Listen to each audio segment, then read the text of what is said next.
Assalamu alaikum wa rahmatullahi wa barakatuh.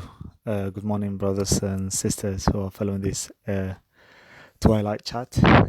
This is episode 3, in which we reflect upon specific verses of the Quran.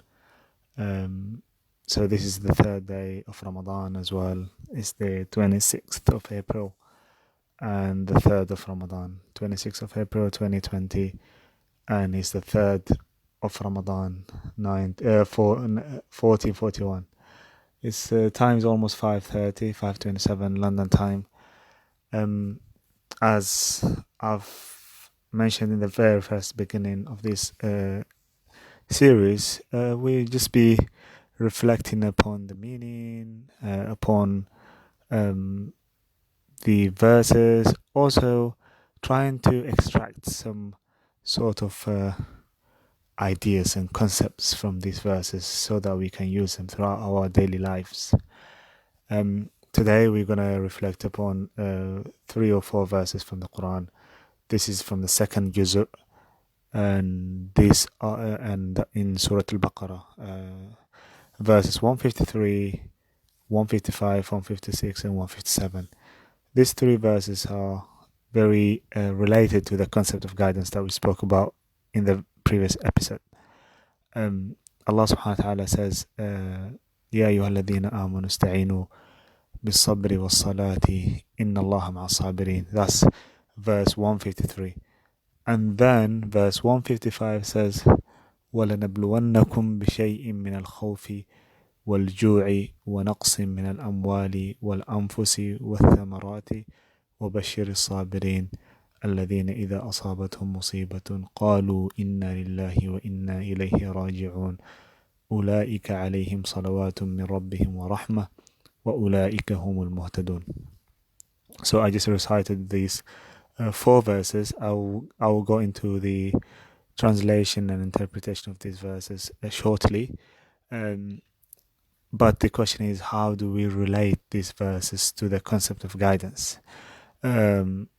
And my mission in this series is to try and find out the landmarks that Allah subhanahu wa ta'ala has put in the Quran as a guidance landmarks, as landmarks of guidance.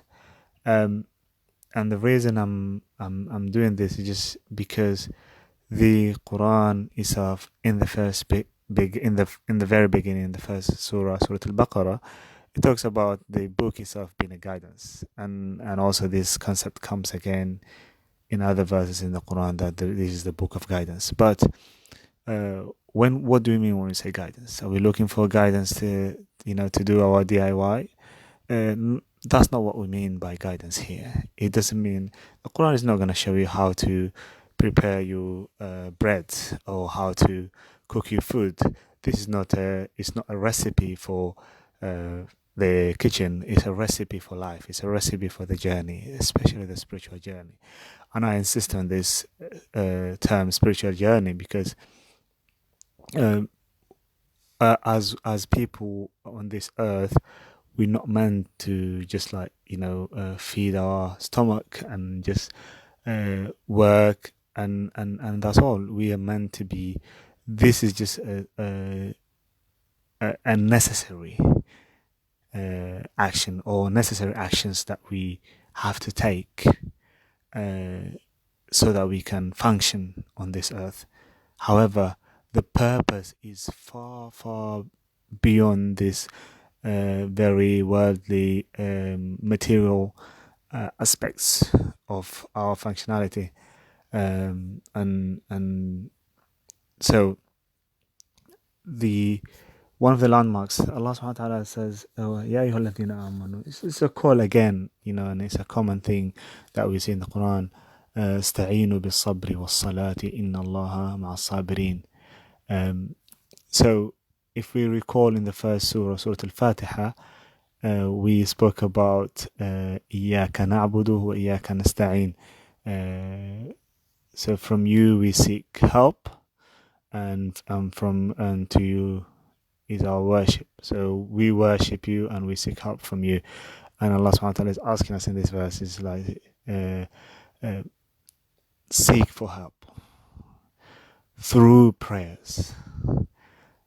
Seek for help through prayers, because if we remember, when we say we seek your help, and then we ask for guidance. So seeking for help is related very closely to guidance. So you seek help from Allah, and then you are asking for guidance. Guidance is part of seeking help. So you seeking help to guide you through the way. And where do we get that support? How do we seek help from Allah? And Allah showing us the action that we can take. Where, for example, if you're gonna seek for help, if you're sick, for example, you're just gonna call your doctor, or you're gonna call the ambulance if it's an emergency. And that's our way of doing things. If there's a fire, then we're going to call the fire brigade. So every single action that happens, every single emergency that takes place in our lives nowadays, there is a specific department that deals with it, and there's specific people that we call: the fire brigade, the ambulance, blah blah blah. So these are the people that we seek help from. If there is a crisis, if there's a burglar in the house, we're gonna call the police. So there is more than one department or people that we kind of call or relate to whenever there's something going on in our lives.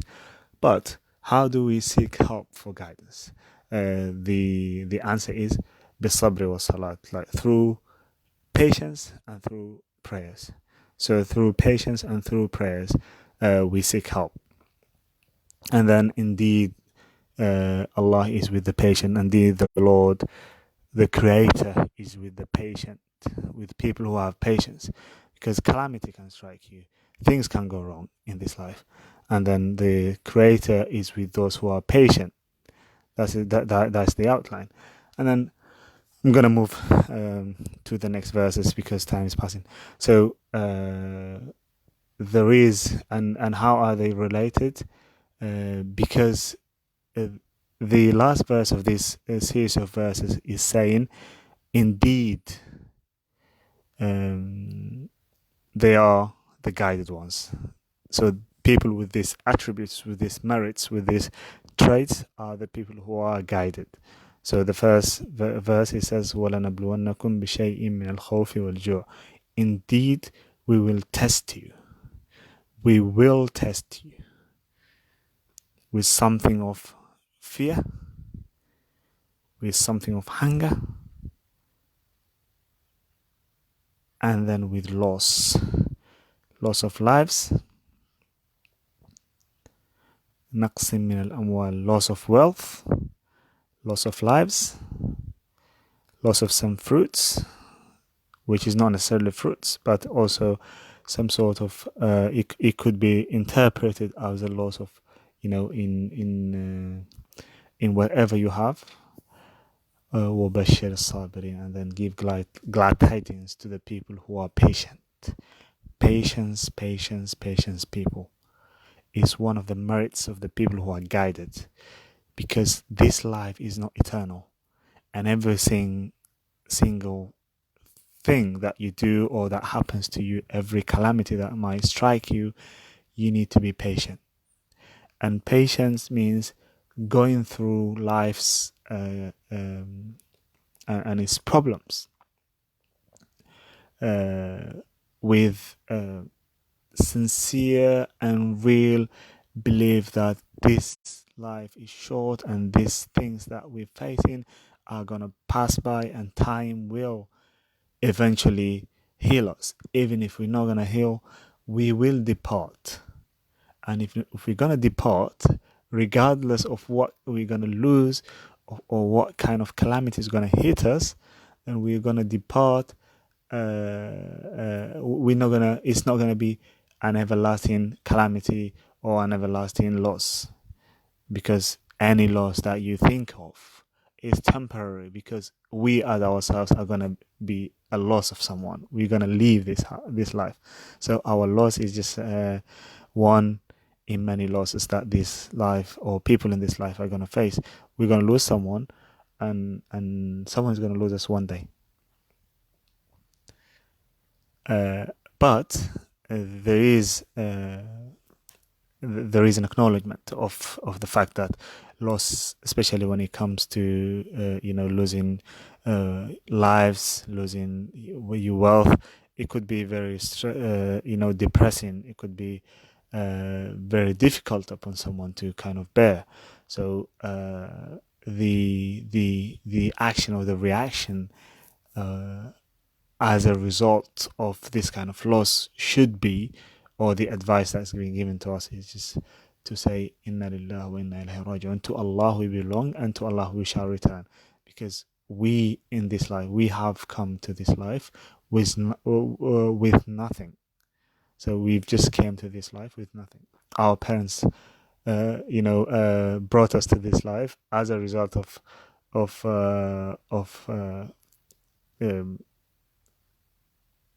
they being together, and we had nothing, we had no input in the process of us being alive, and we will not have any input in the process of us departing this life, because Allah subhanahu wa ta'ala will take your soul from you, and at that moment you will depart, whether you like it or whether you don't like it.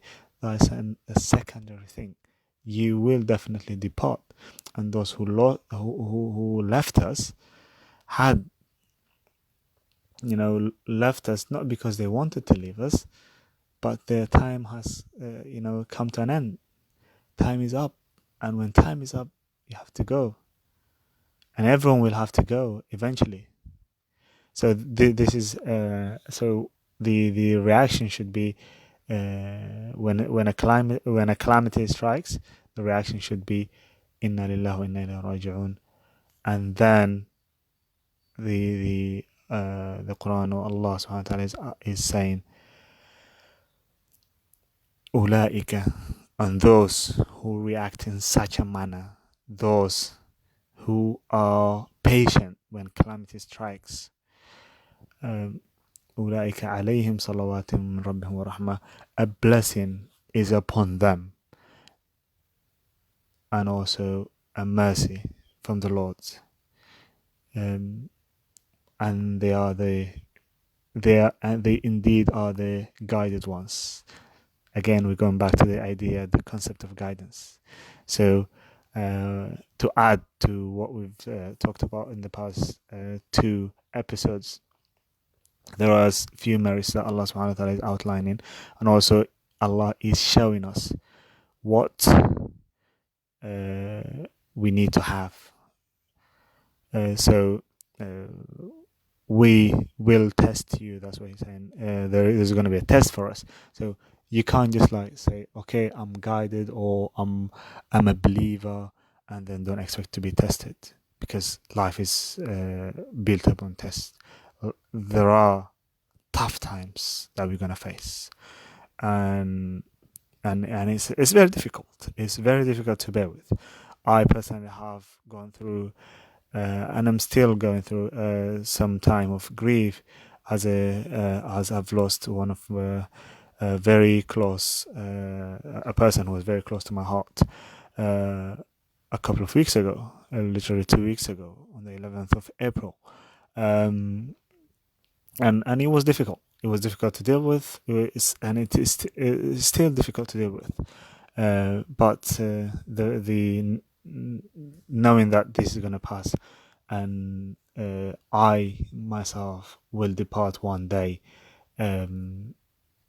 is one of the things that makes me go through these difficult times with patience.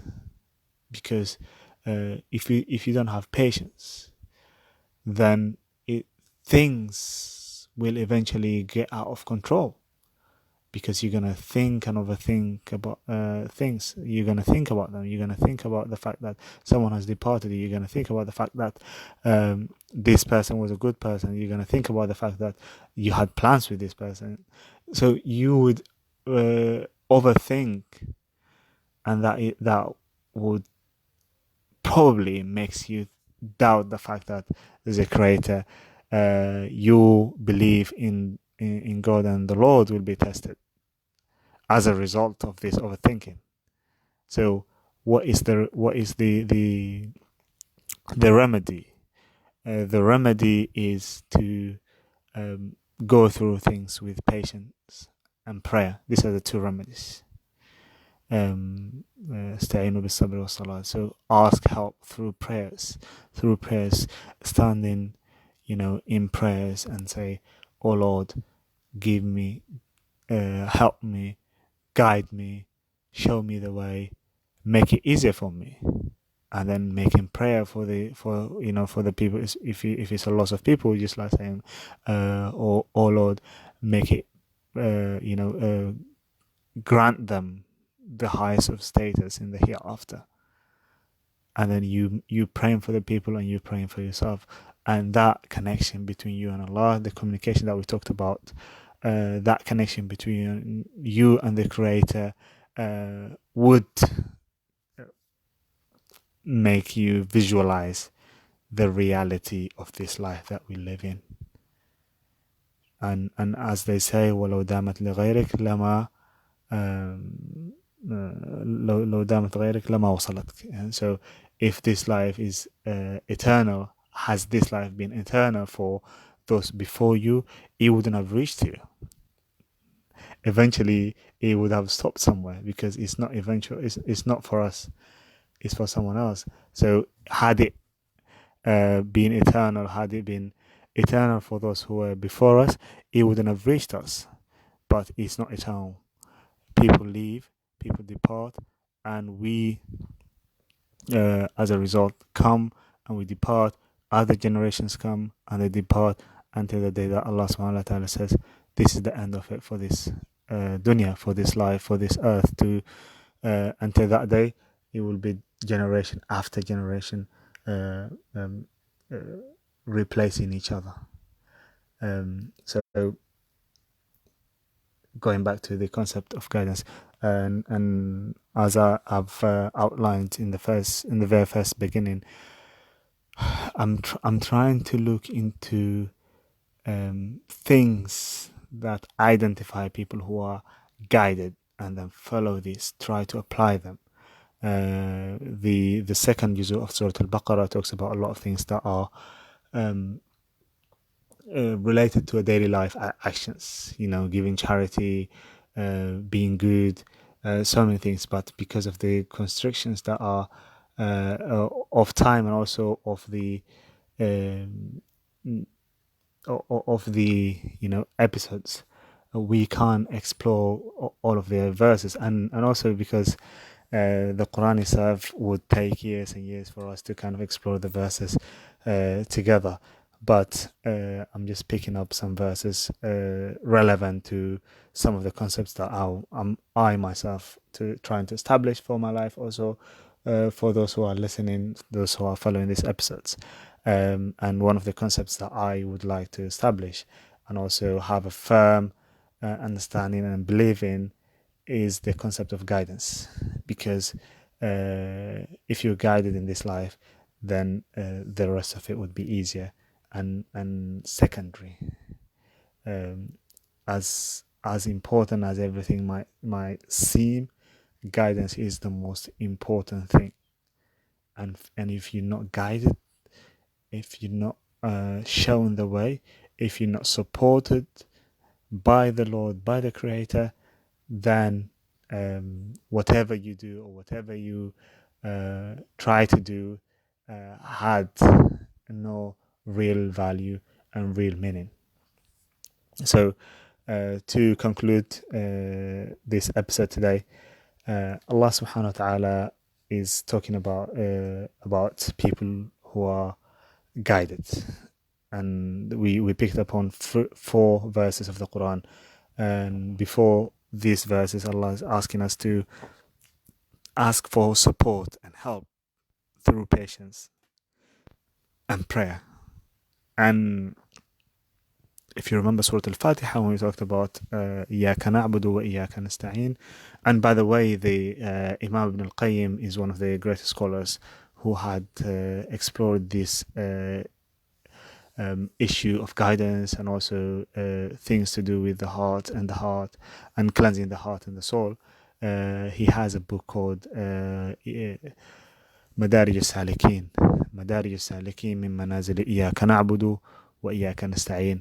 Obviously is إياك نعبد وإياك نستعين is the verse in the Quran, is part of the verse in the, or actually it's a verse in the Quran of Surah Al-Fatiha. And if you're a Muslim, you'd be familiar with this, because you would normally use Surah Al-Fatiha in each and every single rak'ah of your prayer. So when he talks about this, he says إِيَّاكَ نَعْبُدُ وَإِيَّاكَ نَسْتَعِينُ. مَدَارِجُ السَّالِكِينَ is, I'm just kind of talking about things that might not be very relevant, but it's good to know about this book as well. It's a book that explains Manazil al-Sa'irin by Imam al-Harawi. So it's a series of books that we kind of come up with when we explore this idea of soul and heart, and cleansing the soul and cleansing the heart.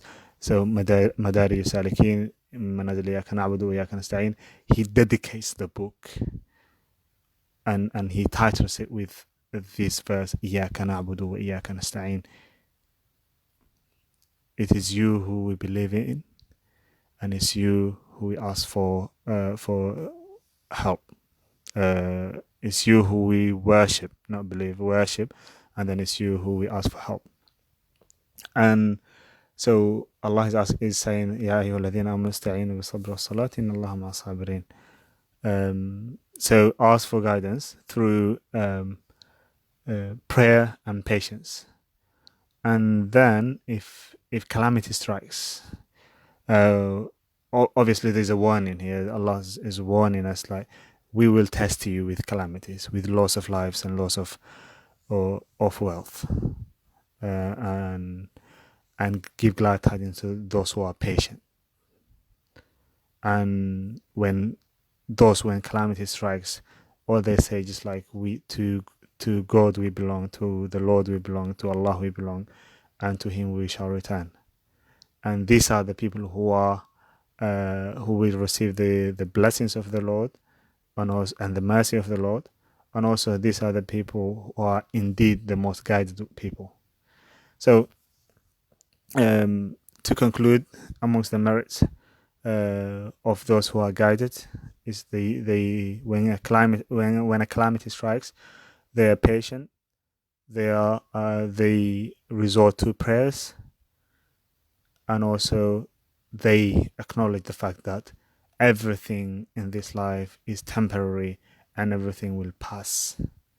So these are the things that we need to consider, we need to think about whenever we're going through difficulties, whenever we're going through challenges in this life. I hope that was a bit helpful reflection. It's, as I said, it's just primarily a reminder for myself and a reminder for everyone who's listening, and also everyone who's following this series. If you'd like to follow more of this series, you can check this page, or you can check the YouTube channel. I'm just throwing everything that I'm doing here on the YouTube channel. There are 2 episodes that I've done before this. This is the 3rd one. Please keep the discussion. If you have anything that you would like to share as well, just like write it underneath the comments, and I should comment on that, or should just follow up with whatever comments that you might have, because the only way that you're gonna expand your knowledge is just by sharing whatever you have. The more you share it, the more ideas would come up, the more reflection would come up. So that's for today. Have a blessed day. We'll speak to you inshallah tomorrow morning with another Twilight chat, episode 4. Have a blessed day. Wassalamu alaikum wa rahmatullahi wa barakatuh.